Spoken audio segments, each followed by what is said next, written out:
What do you think of the interviews with Michael Saylor, where he basically describes Bitcoin like digital real estate? Do you think that that Bitcoin is digital real estate? Is it the equivalent of like a building with rental income? I mean, because you Well, can stake Bitcoin, it can earn you interest, and it is generally going to appreciate in value the way that it's been designed. yeah, but just let me explain something. This here, the Zim dollar or the US dollar, doesn't make any difference. Mhm. The counterparty risk is the government of Zimbabwe. And the reason I recommend gold, silver, Bitcoin is because the US dollar, if this was a US dollar, the counterparty risk is the Fed, the Treasury, and Wall Street. I trust Bitcoin more than I trust Biden. You can get to that level of intelligence, you got it. I'm a Marine. I just I like to trust this keep it. pen more than I trust government. I know, that's what I'm saying. It's that simple. Keep it simple. You know what I mean? Yeah. So, do I like Bitcoin? Yeah, because I bought it at 6,000. Would I buy it today? Maybe not. Do you know what I mean? And all these guys, I've been around long enough. When somebody is telling me it's going to 1.5 million, Bitcoin is, I got to be careful. That's like when a stock comes out. Oh yeah, yeah, yeah. Like Tesla is now what, $1,000 a share or something. Well, well, when do you it think first came out, Bitcoin I will heard that. I displace didn't buy gold as it. a store of value?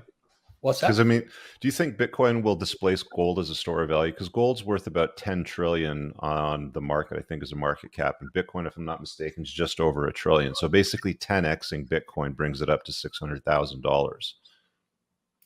My concern is, Rich, and this I'll be up front because the Bitcoin guys will trash me for this one, but Yeah.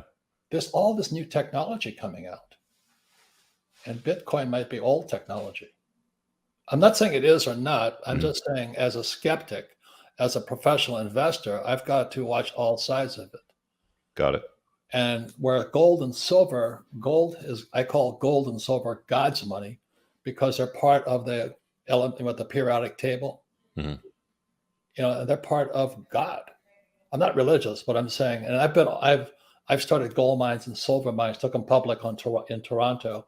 I hang out in Vancouver, where all the crooks of the world hang out in resource industry.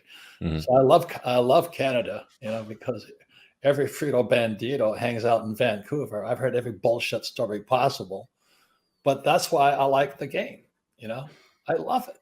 Mhm. But if you're going to be so stupid to take my word for it, then that's your problem. If I told you right now Bitcoin is $6,000, how many people would buy it? Well, everybody would.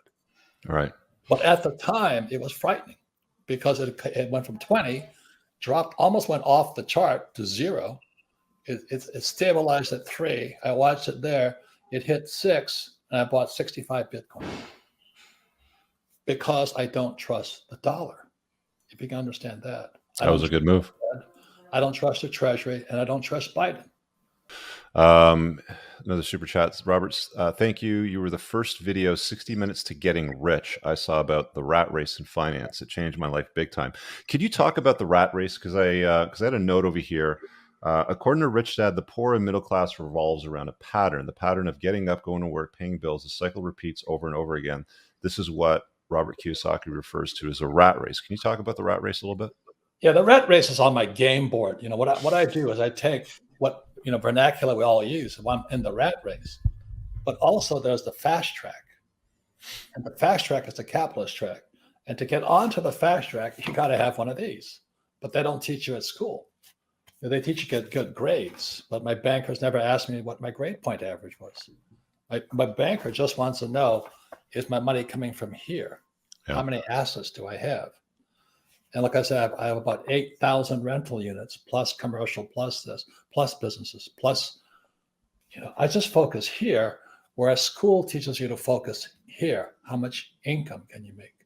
And the trouble with income is your first line's tax. And Marx and Lenin says you want to kill capitalism, you grind them through inflation and taxation. Is that going on today? Yes. We just printed $10 trillion in the US. Canada, your scores, according to the BIS, the Bank of International Settlements, you guys are the worst in the world. You know, it's, and I know I love Canada. I'm there all the time. I took my companies public in Toronto, not NASDAQ. Mm-hmm. Do you know what I mean? So I love Canada, but still, you know how socialistic you guys are. And especially that happened in Montreal when they wanted to, what's it called? What did the French wanted to do? They wanted to Oh, they wanted to separate from Canada. separate, yeah. Yeah, the separatists. Separatists. So that's going outside. This is what I'm saying. It's all going on outside. Question is, what's going on inside? And that's where you guys have helped me. I've helped other with money problems. But that's why it's education, but you got to take care of yourself inside. Yep. Cal, just with a $69 super chat. Thanks, it's priceless. Thank you, Robert and Rich, for doing this. Hashtag chase excellence. The Competent Man has another one here.